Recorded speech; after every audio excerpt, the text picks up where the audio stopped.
Bom dia, amigos. Hoje a gente vai fazer o nono editorial para o nosso canal Processo e Revista. E eu queria falar de um assunto que não cai na prova da ordem, né? É um assunto ligado à ética, mas não está de uma forma muito clara nos manuais de ética. Vou falar sobre o que é. Gente, não roubemos os clientes de nossos parceiros, de nossos colegas profissionais advogados. Vou explicar o que acontece. E é uma coisa da qual eu já fui vítima uma vez, tá?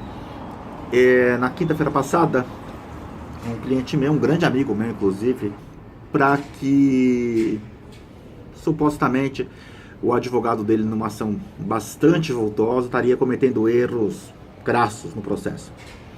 E ele queria, porque queria me contratar, até porque tem uma relação de confiança. Eu já resolvi muito problema dele no passado. E ele queria, porque queria me contratar. Eu me reuni com ele na quarta-feira.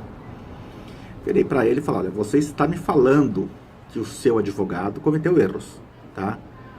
Mas isso é só palavra. Eu quero dar uma olhada no processo. Na sexta-feira, anteontem, eu fui até o fórum, fui até o Tribunal de Justiça ver o processo, que vai ser julgado na quarta-feira. Quarta-feira, dia 7 agora. E não havia erro algum de procedimento por parte desse colega, tá? Nem conheço o rapaz pessoalmente.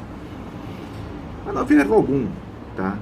Eu vou te falar, gente, é uma ação de um valor considerável, tá? É uma ação que, se eu falasse para o meu cliente: olha, ele errou sim, e ele queria ouvir isso, tudo que esse meu cliente mais queria era ouvir a frase: ele perdeu o prazo, ele cometeu erro. Na segunda-feira eu teria um TED de 50 mil reais, 60 mil reais na minha conta, que foi o orçamento que nós demos. O rabo do meu gatinho está aparecendo aqui, agora a cabeça dele. Um orçamento de 50 mil reais, 60 mil reais que nós demos para fazer a ação, tá? E ele havia concordado com esse orçamento. Assim, eu não sou rico, gente, para ficar dispensando 50, 60 mil reais. Mas também eu não vou mentir para roubar algo que não me pertence, para ter algo que não me pertence. Quem fez essa ação foi esse colega. Agora, o mais triste da história é que, obviamente, esse meu cliente arrumou algum advogado, que eu nem chamo de advogado, que se presta um papel desses, tá? Arrumou um advogado que disse a ele o que ele queria ouvir: que o nosso colega teria, sim, perdido o prazo. Ele até me ligou e falou: não, mas fulano de tal me falou que o advogado perdeu o prazo. Eu peguei e falei: olha, prazo ele não perdeu. Eu li o processo todo, fiquei 4 horas no Tribunal de Justiça lendo o processo, e prazo ele não perdeu, tá? Eu faria diferente algumas coisas. Depois, no final do vídeo, eu vou até colocar o áudio, tá? Eu vou até colocar... Não vou colocar o áudio, porque eu cito o nome inteiro do cliente. Desculpa, não dá pra colocar o áudio. Eu vou transcrever o que eu falei no áudio, nos comentários do vídeo. Mas peguei e falei: olha, prazo ele não perdeu, desculpa, tá? Eu até faço o seguinte comentário pra ele. Falo: olha, você pode... Pra quem mora em São Paulo vai entender, tá? Você pode ir de São Paulo pra Campinas pela Bandeirantes, pela Anguera. As duas estradas chegam na cidade de Campinas. Não existe um caminho certo, um caminho errado para fazer. O advogado escolheu uma estrada, eu teria escolhido outra. Mas isso não quer dizer erro processual, erro de procedimento, tá? Mas, por incrível que pareça, ele achou alguém que falou para ele, meu cliente, que ele teria perdido o prazo. Eu já fui vítima desse tipo de situação, tá? Infelizmente, a OAB não liga muito para esse tipo de problema, tá? A OAB persegue mais advogados sérios do que advogados não muito sérios. A triste verdade do Tribunal de Ética da Ordem é essa. Eu já fui vítima desse tipo de problema, já representei um colega que fez isso contra mim no Tribunal de Ética da Ordem, não deu em nada.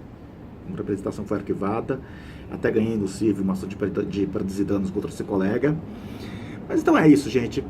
Como advogado, queira ter apenas aquilo que é seu. Não faça isso. Isso é péssimo, isso é deplorável, tá? Desculpa falar, mas o advogado que se presta ao papel desses, para mim, não é um advogado. É um bandido, um vigarista, um vagabundo que tem uma carteirinha vermelha da OAB, tá? Se algum dia você já fez, procure se arrepender do que você já fez, mas não faça isso. Não invente erro onde não existe. Seria muito fácil para mim.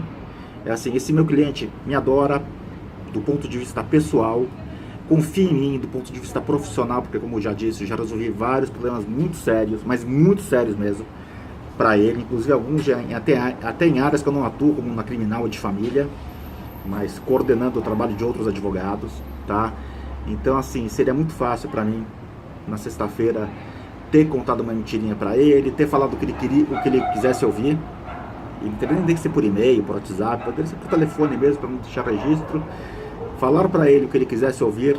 Segunda-feira ele viria ao meu escritório, faria uma transferência bancária de 50, 60 mil reais, no mínimo uns 40 mil reais eu poderia arrancar do bolso dele se quisesse, mas não é assim que se leva a vida, não é assim que se constrói uma carreira profissional, não é isso que se deve entender por ética profissional. O que eu falei, gente, eu acho que nem cai esse tipo de questão, esse tipo de pergunta no exame da ordem, e nem se fala muito sobre esse tipo de situação, mas isso é muito grave. Como disse um amigo meu uma vez, é deplorável advogados terem esse tipo de conduta, tá? Por maior que seja uma eventual crise financeira que você esteja passando, precise pegar cliente, precise pegar trabalho, não faça esse tipo de coisa, não faça esse tipo de coisa, tá? É péssimo. Até eu falei para o meu cliente, porque eu falei, olha, existe aí uma crise de confiança entre você e seu cliente, entre você e seu atual advogado, mas isso não é uma questão jurídica, isso é uma questão pessoal, tá? Isso não é uma questão jurídica. É assim, eu não vou falar que a pessoa cometeu um erro processual, que ela perdeu um prazo para ganhar algo que não é meu. Essa questão, crise de confiança cliente-advogado, não é uma questão jurídica, isso daí passa a ser uma outra questão. Colegas, por hora é isso que eu queria falar. Esse evento de quinta a sexta-feira me chamou a atenção sobre isso, me fez relembrar sobre isso, até porque, volto a falar, eu já fui vítima desse tipo de situação. Então, era esse meu recado do meu editorial dessa semana, voltando a temas jurídicos, né? E espero que seja um pouquinho útil a todos, uma reflexão, tá? Sobre como seguir um caminho profissional bacana, bonito, íntegro e sem passar por cima de ninguém, né? Pelo amor de Deus. Principalmente passar por cima de um colega que advogou decentemente, competentemente, por mais de 10 anos de uma causa, tá legal? Meus amigos, muito obrigado e até o próximo vídeo.